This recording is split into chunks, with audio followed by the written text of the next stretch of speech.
ಓಂ ಶ್ರೀ ಗುರುಭ್ಯೋ ನಮಃ. ಕಾಂತಾಯನಾಯ ವಿದ್ಮಹೇ ಕನ್ಯಾಕುಮಾರಿ ಧೀಮಹಿ ತನ್ನೋ ದೇವಿ ಪ್ರಚೋದಯಾತ್. ಶ್ರೀ ದುರ್ಗಾ ಮಾತಾಯೇ ನಮಃ. ಎಲ್ಲ ನನ್ನ ವೀಕ್ಷಕ ಪ್ರಭುಗಳಿಗೆ ಭಯ ನೋಡಿ, ಶತ್ರುಗಳ ವಿರೋಧ, ಶತ್ರುಗಳ ಕಾಟ, ಶತ್ರುಗಳ ಭಯ.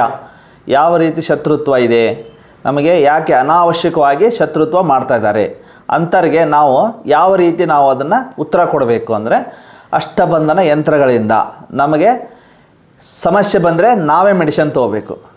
ನೋಡಿ, ನಾನು ಸರಿ ಮಾಡ್ತೇನೆ ಅನ್ನೋದು ಸುಳ್ಳು, ನಿಮಗೆ ಶಕ್ತಿಯನ್ನಾಗಿ ಮಾಡೋಂಥದ್ದು. ಈ ಅಷ್ಟಬಂಧನ ಶಕ್ತಿಯನ್ನು ನಿಮ್ಮ ಮನೆಯಲ್ಲಿಟ್ಟು ನೀವು ಪೂಜೆ ಮಾಡಿದರೆ, ಅದಕ್ಕೆ ಮಂತ್ರಗಳು ಉಪದೇಶ ಕೊಟ್ಟಾಗ ಈ ಶಕ್ತಿ ರಿಸೀವ್ ಆಗ್ಬೇಕಂದ್ರೆ ನಾ ಮಂತ್ರ ಪಠನೆ ಮಾಡಲೇಬೇಕು. ನಾನು ನಿನ್ನ ಬದಲಿ ನಾ ಮೆಡಿಸಿನ್ ತೊಗೊತಾನೆ ಅಂದರೆ ಸುಳ್ಳು, ಯಾರೇ ಹೇಳಿದ್ರು ಸುಳ್ಳೇ ಅದು. ಅದಕ್ಕೆ ನಾವು ನಮ್ಮ ಕಾಯಿಲೆಗೆ ನಾವೇ ಮೆಡಿಸಿನ್ ತೊಗೋಬೇಕು. ಈ ಅಷ್ಟಬಂಧನ ಯಂತ್ರಗಳನ್ನು ಅಮಾವಾಸ್ಯೆ, ಪೂರ್ಣಿಮೆ, ಗುರು ಪುಷ್ಕರ ಯೋಗ ಇರೋಂಥದ್ದು, ಈ ರೀತಿಯಲ್ಲಿ ವಿಶೇಷ ಅಮಾವಾಸ್ಯೆ, ಹುಣ್ಣಿಮೆ, ಗ್ರಹಣ ದಿನಗಳಲ್ಲಿ ಸಿದ್ಧಿಪಡಿಸಿ ಇವುಗಳನ್ನು ನಿಮ್ಮ ಮನೆಗೆ ಕಳಿಸಲಾಗುವುದು. ಯಾವುದೇ ರೀತಿ ಶತ್ರುತ್ವ ಇರಲಿ, ವಿರೋಧ ಇರಲಿ, ಮತ್ತು ಮಂತ್ರವನ್ನು ಕೊಡ್ತೀವಿ. ಈ ರೀತಿ ಯಾವ ರೀತಿ ಮಂತ್ರಗಳು ಅಂದರೆ, ಓಂ ನಮೋ ಭಗವತಿ ಕಾಳಿ ಮಹಾಕಾಳಿ ಮಮ ಸರ್ವಶತ್ರುನಾಕರ್ಷಯ ಆಕರ್ಷಯ ಹೂಂ ಫಟ್ ಸ್ವಾಹ. ಇದನ್ನು ನೀವೇ ಪಠನೆ ಮಾಡ್ಬೇಕು. ನಿಂಗೆ ದುಡ್ಡು ಕೊಟ್ಬಿಡು, ನಾನು ಸರಿ ಮಾಡ್ತೀನಿ ಅಂದರೆ ನಿಮ್ಮ ಶತ್ರು ನಮ್ಮ ಶತ್ರು ಅಲ್ಲ. ಆದ್ದರಿಂದ ನಾವು ಯಂತ್ರ ಮಂತ್ರ ಶಕ್ತಿಯನ್ನು ಕೊಡ್ಬೋದು ಅಷ್ಟೇ. ಗುರುಗಳಂದ್ರೇನು, ಮಾರ್ಗದರ್ಶನ. ನಿಮ್ಮ ಶತ್ರುಗಳನ್ನು ನೀವೇ ಆ ಮಂತ್ರದಲ್ಲಿ ಆಕರ್ಷಯ ಹೂಂ ಫಟ್ ಸ್ವಾಹ ಅಂತ ನೋಡಿ. ಓಂ ನಮೋ ಭಗವತಿ ಕಾಳಿ ಮಹಾಕಾಳಿ ಮಮ ಸರ್ವಶತ್ರುನ್, ಆ ಶತ್ರುಗಳನ್ನು ಹೆಸರು ಹೇಳಿ ನೀವು ಮಂತ್ರವನ್ನು ಅನುಷ್ಠಾನ ಮಾಡಿ. ಅದಕ್ಕೆ ವಿಧಿವಿಧಾನಗಳು ಇರುತ್ತೆ, ಅದನ್ನು ನಿಮಗೆ ಮಾರ್ಗದರ್ಶನ ತರಿಸಿದಾಗ ಹೇಳ್ಕೊಡಲಾಗುವುದು. ಅದನ್ನು ನೀವಿಟ್ಟು ಪೂಜೆ ಮಾಡ್ತಾ ಬಂದರೆ ಎಂಥದೇ ಶತ್ರುತ್ವ ಇದ್ದರೆ ನಿಮಗೆ ಒಂದು ಮನೆಗೆ ಅಷ್ಟಬಂಧನ ಅಂದರೆ ಇದು ಒಂದು ಶಕ್ತಿಯಾಗಿ ಪರಿವರ್ತನೆ ಆಗುತ್ತೆ. ನಿಮಗೆ ಇಡೀ ಮನೆಯನ್ನು ರಕ್ಷಣೆ ಮಾಡೋಂಥದ್ದು. ಆ ರೀತಿಯಲ್ಲಿ ಇದಕ್ಕೆ ವಿಶೇಷ ಶಕ್ತಿಗಳನ್ನು ತುಂಬಿ ನಿಮ್ಮ ಸಮಸ್ಯೆಗಳು ಬೇರೆ ಬೇರೆ ಇರುತ್ತೆ. ಒಬ್ಬೊಬ್ರದ್ದು ಒಂಥರ ಇರಲ್ಲ, ಬೇರೆ ಬೇರೆನೇ ಇರುತ್ತೆ.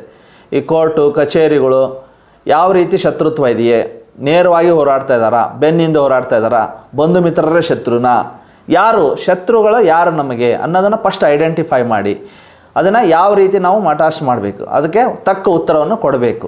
ಶತ್ರುಗಳ ನಾಶಕ್ಕಾಗಿ ಈ ವಿಶೇಷ ಅಷ್ಟಬಂಧನ ಮತ್ತು ವಿಶೇಷ ಶಕ್ತಿ, ಅಂಜನ ಶಕ್ತಿ ಇರುತ್ತೆ. ನಿಮ್ಮ ಶತ್ರುಗಳು ನಿಮ್ಮ ನೋಡಿದರೂ ರಿವರ್ಸ್ ಓಡೋ ರೀತಿ ಕಪ್ಪು ಅಂಜನ, ಇದನ್ನು ಸಿದ್ಧಿಪಡಿಸಿ ಕಳಿಸ್ಕೊಡ್ತೀವಿ. ಇದನ್ನು ಹಚ್ಕೊಂಡಿದ್ದೆ ಆದರೆ ನಿಮಗೆ ರಕ್ಷಣೆ ಆಗುತ್ತೆ.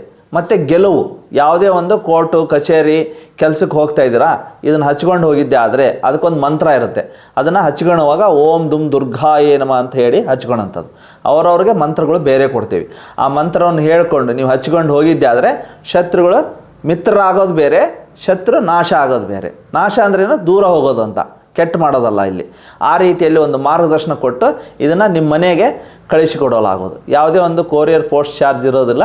ಮತ್ತು ಫಸ್ಟ್ ನಾವೇನು ಮಾಡ್ತೀವಿ, ಕಾಯಿಲೆನ ಜಡ್ಜ್ ಮಾಡ್ತೀವಿ. ನಿಮಗೆ ಯಾವ ರೀತಿ ಶತ್ರುತ್ವ ಇದೆ ಅದನ್ನು ನಾವು ಅರ್ಥ ಮಾಡಿ ಆಮೇಲೆ ಪರಿಹಾರ ಕೊಡ್ತೀವಿ. ನಂಗೆ ಶತ್ರುತ್ವ ಇದೆ ನೀವು ಹೇಳಿದ್ದು ನಾವು ಕೇಳೋದಲ್ಲ. ಅಲ್ಲಿ ಆ ತಾತ್ಕಾಲಿಕ ಕುಂಡ್ಲಿ ಇರಲಿ, ಬಂದ ಸಮಯದಲ್ಲಿ ನಾವು ನೋಡಿ ನಿಮ್ಮ ಜಾತಕ, ನಿಮ್ಮ ಮಕ್ಕಳ ಜಾತಕ, ಇದನ್ನೆಲ್ಲ ನೋಡಿ ಯಾವ ರೀತಿ ವ್ಯಕ್ತಿಗಳು ಕಾರಣ ಆಗಿ ಬರ್ತಾರೆ. ನನ್ನ ಗ್ರಹಗತಿಗಳು ಸರಿ ಇಲ್ಲ ಅಂದರೆ ವ್ಯಕ್ತಿಗಳು ಉದಾಹರಣೆ ಮಾತ್ರ. ಆದ್ದರಿಂದ ವ್ಯಕ್ತಿಗಳು ನಮಗೆ ಇವರೇ ಶತ್ರು ಅಂತ ಅಂದ್ಕೊಂಡಿದ್ದೇವೆ ನಾವು ಅಷ್ಟೇ. ಆದರೆ ನನ್ನ ಗ್ರಹಗತಿಗಳು ಕೆಟ್ಟಾದಾಗ ಒಳ್ಳೆಯದು ಕೆಟ್ಟದ್ದು ವ್ಯಕ್ತಿಯಾಗೇ ಬರೋಂಥದ್ದು. ಆ ರೀತಿಯಲ್ಲಿ ಒಂದು ಮಾರ್ಗದರ್ಶನ ಕೊಡಲಾಗುವುದು. ಇದನ್ನು ತರಿಸ್ಕೊಂಡು ನೀವು ಒಂದು ಉಜ್ವಲ ಜೀವನವನ್ನು ನಡೆಸಿ ಅಂತ ಹೇಳಲು ಬಯಸುತ್ತೇನೆ. ಎಲ್ಲರಿಗೂ ಶಿವಾರ್ಪಣಮಸ್ತು.